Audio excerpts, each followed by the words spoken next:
भारत बनेगा global manufacturing hub. केंद्र cabinet की बैठक में लिए गए कई बड़े फैसलों पर लगी मोहर।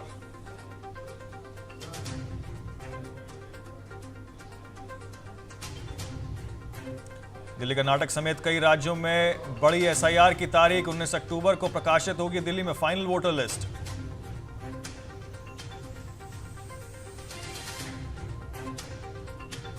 पंजाब कांग्रेस में कलह जारी। चन्नी वडिंग की लड़ाई पर दिल्ली में मंथन। भूपेश बघेल ने पंजाब की रिपोर्ट केसी वेणुगोपाल को सौंपी।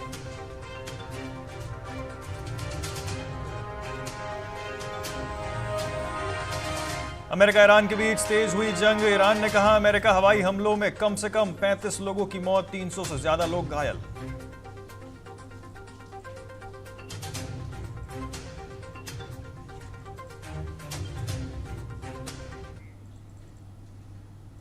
नमस्कार, आप देख रहे हैं टीएनपी न्यूज और मैं हूं आपके साथ समृद्ध मिश्रा। वक्त तो चला आपको दिन भर की खबरों से रूबरू करवाने का। प्रधानमंत्री नरेंद्र मोदी की अध्यक्षता में हुई केंद्र कैबिनेट की बैठक में कई बड़े फैसलों को मंजूरी दे दी गई है।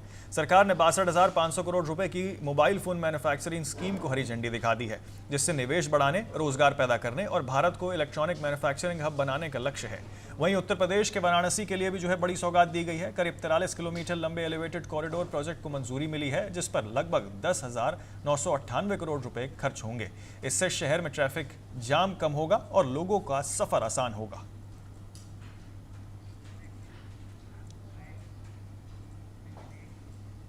तो दिल्ली में आज कांग्रेस की एक महत्वपूर्ण बैठक हुई। यह बैठक कांग्रेस के राष्ट्रीय अध्यक्ष मल्लिकार्जुन खड़गे के आवास पर हुई। बैठक में पूर्व पार्टी अध्यक्ष राहुल गांधी सहित पार्टी के कई सारे वरिष्ठ नेता मौजूद रहे। बैठक में पंजाब कांग्रेस में चल रहे आंतरिक विवाद पर चर्चा हुई है। नेताओं ने प्रदेश इकाई में बेहतर समन्वय स्थापित करने, गुटबाजी को कम करने और संगठन को मजबूत बनाने के उपायों पर विचार विमर्श किया।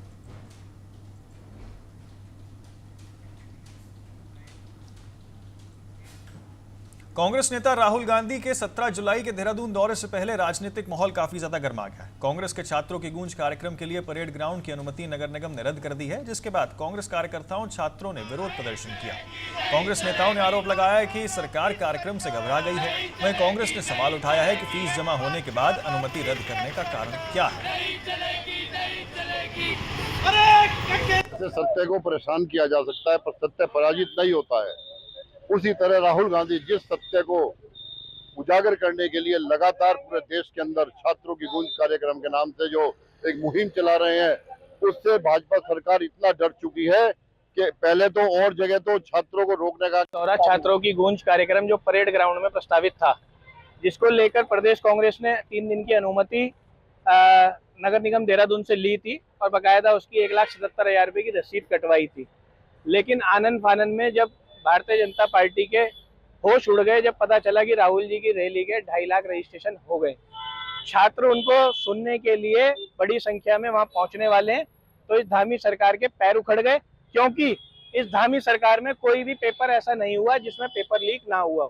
उत्तराखंड में बड़ी संख्या में नौजवान छात्र परेशान है भर्ती परीक्षाओं के लीक होने से।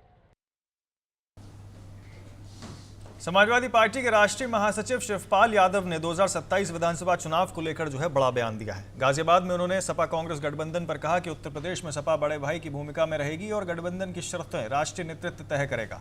उन्होंने बीजेपी को निशाने पर लेते हुए कहा और कई सारे गंभीर आरोप भी लगाए हैं। शिवपाल यादव ने राम मंदिर में चोरी के मामले पर जिक्र करते हुए कहा कि दोषियों पर कड़ी कार्रवाई की मांग की है। उन्होंने वोटर लिस्ट को लेकर भी सवाल उठाए हैं और कहा है कि समय से सूची जारी होनी चाहिए।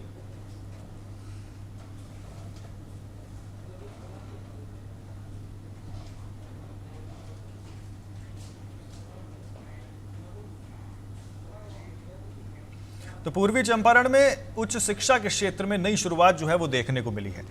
जिले के 15 प्रखंड सहित बिहार के 211 नवस्थापित राजकीय डिग्री महाविद्यालयों में आज पाठन पूजन वो शुरू हो गया है। मुख्यमंत्री सम्राट चौधरी ने भागलपुर से वर्चुअल माध्यम से इसका शुभारंभ किया है। आपको बता दें कि तुर्कोलिया में आयोजित जिला स्तरीय कार्यक्रम में जिलाधिकारी सौरभ सुमन यादव ने कहा है कि अब ग्रामीण क्षेत्रों के छात्रों को डिग्री की पढ़ाई के लिए दूसरे शहर नहीं जाना पड़ेगा। उन्हें अपने क्षेत्र में ही कम खर्च में गुणवत्तापूर्ण शिक्षा मिलेगी। विद्यालय का उद्घाटन किया गया। जैसा कि आप जानते हैं, पूरे राज्य में आज हर प्रखंड में डिग्री महाविद्यालय का उद्घाटन किया गया। इसी क्रम में आज पूर्वी चंपारण जिले में 15 किया गया। हम समझते हैं कि हमारे क्षेत्र जयसिंहपुर में जहाँ हम लोग खड़े, आज यहाँ डिग्री कॉलेज का शुभारंभ हुआ और इस शुभारंभ से इलाके के जो गरीब बच्चे हैं और बच्ची हैं उनको काफ़ी लाभ मिलेगा, सुविधा होगा। आगे बढ़ते हैं अगली खबर की ओर। डिडवाना में 300 बेड के जिला अस्पताल के निर्माण का रास्ता अब साफ हो गया है। प्रशासन ने बाईपास पर प्रस्तावित मिनी सचिवालय के आगे जमीन तय कर सरकार को मंजूरी के लिए प्रस्ताव भेज दिया है। मंजूरी मिलते ही अगले 1 से 2 महीने में निर्माण कार्य शुरू होने की उम्मीद है। करीब 3 साल से जमीन के विवाद के कारण से परियोजना जो है वो अटकी हुई थी। अस्पताल बनने के बाद डिडवाना समेत पूरे जिले के मरीजों को बेहतर और आधुनिक इलाज की सुविधा मिल सकेगी। साल जो डिडवाना है उसके लिए नई बजट घोषणा हो चुकी है। इसमें नई बिल्डिंग का पूरा घोषणा हुई थी, जिसमें पहले लैंड के लिए इशू चल रहे थे कि लैंड कहाँ पे अलॉट करनी है। तो फाइनली हमने उसको देख के और सारे जो प्रोसीजर कंप्लीट कर लैंड अलॉटमेंट का प्रपोजल हमने बना दिया है और वो स्टेट गवर्नमेंट को भी भेज दिया है अप्रूवल के लिए। वो पेंडिंग है, जैसे ही वो स्टेट गवर्नमेंट से अप्रूवल हो जाएगा उसके बाद हम उस बिल्डिंग के वर्क को चालू करेंगे।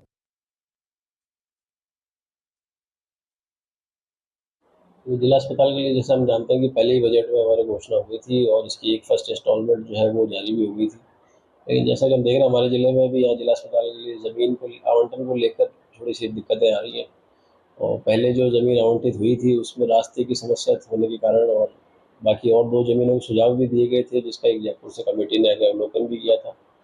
और बीच में एक बार गौशाला की ज़मीन डोनेट करने की भी बात थी, लेकिन वो भी शायद सरकार के साथ बात बनी नहीं है। अभी कलेक्टर साहब ने हमें कहा निर्देश भी दिए थे सूखकर रोड पर और जो भी एक आधी ज़मीन थी हमने जाके उसको देखा भी था और उसकी भी थोड़ा दूरी ज़्यादा होने की वजह से वो फाइनल नहीं हो पाई थी। देखिए, मैं राजस्थान के मुख्यमंत्री जी को धन्यवाद दूंगा कि हमारे डिडवाना में जिला अस्पताल का 300 बेड के अस्पताल की घोषणा हुई। घोषणा होने के बाद इसकी वित्तीय स्वीकृति जारी हुई और वित्तीय स्वीकृति जारी होने के बाद हमने यहाँ पे जमीन चिन्हीकरण का काम शुरू किया। किन्हीं कारणों से 6-7 महीने ये काम निश्चित रूप से देरी से हुआ, क्योंकि जो ज़मीन हम चाहते थे, जो ज़मीनें हमने चिन्हित की थी, वो ज़मीनें किसी कारणवश हमें उपलब्ध नहीं हो पाई।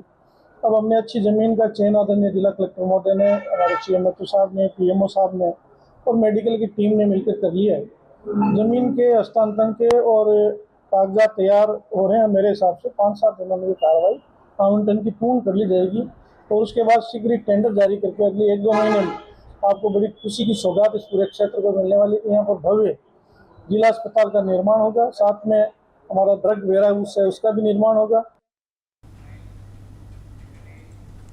तो जोधपुर के सालावस रोड स्थित पर एक निजी स्कूल में ट्रांसफॉर्मर, आपको बता दें हाँ, जो ट्रांसफर सर्टिफिकेट को लेकर जो है विवाद खड़ा हो गया। स्कूल प्रबंधन का आरोप है कि कुछ लोग परिसर में घुस गए और कर्मचारियों से अभद्रता की और तोड़फोड़ की कोशिश की है। स्कूल का कहना है कि छात्र की फीस बकाया होने के कारण जो है TC नहीं दी जा सकती है। ये घटना जो है CCTV में रिकॉर्ड होने का दावा जो है किया जा रहा है। स्कूल प्रबंधन ने आपको बता दें कि बासनी थाने में जो है शिकायत दर्ज कराकर यहाँ पे जो है अब कार्रवाई की मांग की है। पुलिस ने इस मामले में जाँच शुरू कर दी है। मेरे पास कल दोपहर में 1-2 बजे के पास में ओम प्रकाश जी जानी का फ़ोन आया कि एक अधिवक्ता बनकर एक भरत सिंह राठौड़ नाम का एक व्यक्ति आया है और वो विद्यालय में हंगामा कर रहा है, अभद्र व्यवहार कर रहा है और स्टाफ के सामने गाली गलौज कर रहा है। न तो विद्यार्थी की उन्होंने फीस जमा कराई है, बिना फीस जमा कराए वो उस विद्यार्थी की TC मांग रहा है, जिसका वो न तो कोई गार्जियन है न ही उसका अभिभावक है और वह ज़ोर ज़बरदस्ती से स्टाफ के सामने प्रिंसिपल को धमका रहा है। और ये बात जब ओम प्रकाश जी ने बताई और हमने हमारे संगठन में बात की तो सभी संगठन के साथियों ने मिलकर निर्णय लिया कि उनके विरुद्ध एक FIR दर्ज करवाई जाए। विद्यालय एक स्वयं संचालित स्थान है, वहाँ पर अगर इस प्रकार से बिना जिला शिक्षा अधिकारी या बिना अभिभावक के कोई भी व्यक्ति TC मांगना है तो उसको जो TC की प्रक्रिया पूरी किए बिना TC देना संभव नहीं है। अगर शिक्षण शुल्क बकाया है या किसी प्रकार का नो ड्यूज बाकी है तो वो जमा करने के बाद ही जो शिक्षा विभाग की प्रक्रिया उसके तहत ही TC दी जा सकती है। किसी के धमकाने या हंगामा करने से TC नहीं दी जा सकती। पंचकुला के मोरनी इलाके में तेंदुए का आतंक लगातार बढ़ता जा रहा है। मोरनी के ताबला समेत जो है आसपास के गांवों में तेंदुआ जो है रात के वक्त जो है रिहायशी इलाकों में घुस जा रहा है। कई बार तेंदुआ जो है वो घरों की चारदीवारी फांदकर जो है आंगन तक पहुंच गया और पालतू जानवरों को जो है अपना शिकार बना लिया है। लगातार हो रही घटनाओं से ग्रामीणों में डर का माहौल बना हुआ है। लोग वन विभाग से तेंदुए के पकड़ने और इलाके में गश्त बढ़ाने की मांग कर रहे हैं।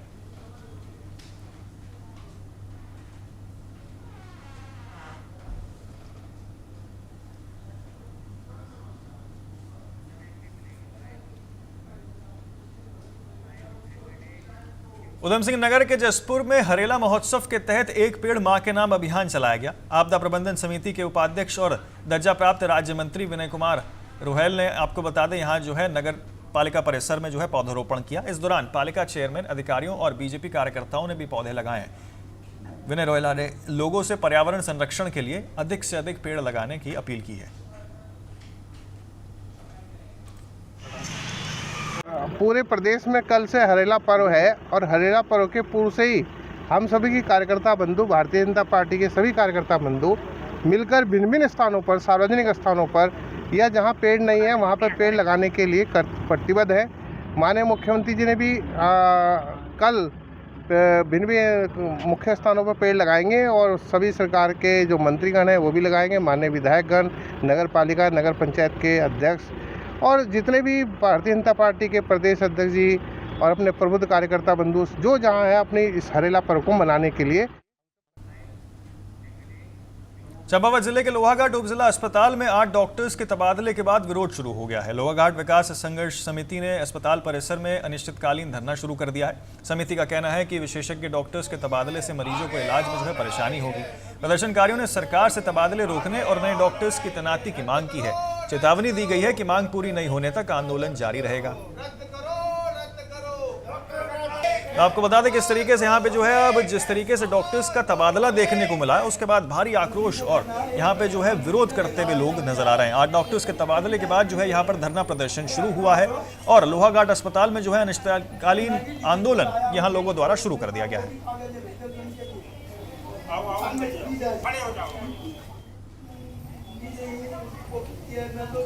तो आपको बता दें किस तरीके से यहाँ पे जो है अब लोहाघाट अस्पताल में अनिश्चितकालीन हड़ताल जो है वो शुरू कर दी है। आंदोलनकारी जो है यहाँ साफ तौर पे कह रहे हैं कि देखिए डॉक्टर्स की कमी पर सरकार के खिलाफ नारेबाजी करते हुए नजर आ रहे हैं, यानी कि स्वास्थ्य व्यवस्था पर यहाँ पे सरकार को आड़े हाथे लेते हुए नजर आ रहे हैं। लेकिन मामला ये है कि दरअसल 8 डॉक्टर्स के तबादले के बाद जो है यहाँ पर ये पूरा आंदोलन शुरू हुआ है। डॉक्टर्स की कमी और उसके बाद ये आंदोलन शुरू। जो यहाँ पर कोई सिस्टम में लोहाघाट उप जिला चिकित्सालय में अभी बढ़िया व्यवस्था बनी हुई थी, क्योंकि ऑपरेशन भी यहाँ होने लग गए थे, दूर दराज से लोग आ रहे थे और उन्हें काफ़ी सुविधाएं मिल रही थी। लेकिन अभी जो 8 डॉक्टरों के साथ इनने इकट्ठे तबादले किए उससे जनता में काफ़ी रोष है, क्योंकि ये सीमांत इलाके से लगा हुआ हॉस्पिटल है, दूर दूर से लोग आते हैं, पंचेश्वर से, रौसाल से। सर, सबसे बड़ी बात तो ये है कि आज लोहाघाट विकास संघर्ष समिति जो है अनिश्चितकालीन धरने से हम लोग कल से शुरुआत हमारी हो चुकी है और हम लगातार जब तक जो है 8 डॉक्टरों का तबादला रोका नहीं गया तब। सीमांत क्षेत्र डुंगरा लेटी से हूँ और काफ़ी मूलभूत समस्याएं हैं हमारे क्षेत्र में। खासकर हमें बड़ी खुशी होती है कि हम अस्पताल आके अपना इलाज करवाते हैं, डॉक्टरों की फैसिलिटी मिली हुई है हमें, पर अभी ये सुन के बड़ा दुख हो रहा है हमें कि भाई इकट्ठे 8 लोगों का, डॉक्टरों का जो तबादला हो रहा है हमारे यहाँ से। तो सर, दिल्ली के जंतर मंतर पर चल रहे कॉकरोच जनता पार्टी के विरोध प्रदर्शन जो है वो लगातार चल रहा है। कॉकरोच जनता पार्टी, आपको बता दें, केंद्र शिक्षा मंत्री के इस्तीफे की मांग कर रही है, तो वहीं सोनम वांगचुक से भूख हड़ताल जो है वो कर रहे हैं। उनका कहना है कि जब तक केंद्र शिक्षा मंत्री इस्तीफा नहीं देंगे तब तक उनकी भूख हड़ताल ऐसे ही जारी रहेगी। इस वक्त मेरी मौजूदगी दिल्ली के जंतर मंतर पर है, जहां पर बीते कई दिनों से देखा जा रहा है कॉकरोच जनता पार्टी का यहां पर लगातार सरकार के खिलाफ, शिक्षा मंत्री धर्मेंद्र प्रधान के खिलाफ यहां पर विरोध प्रदर्शन चल रहा है। नीट का पेपर लीक होता है और नीट के पेपर लीक होने के बाद यहां पर कॉकरोच जनता पार्टी ने प्रदर्शन करना शुरू किया। लगातार कई दिनों से यहाँ पर कॉकरोच जनता पार्टी प्रदर्शन कर रही है।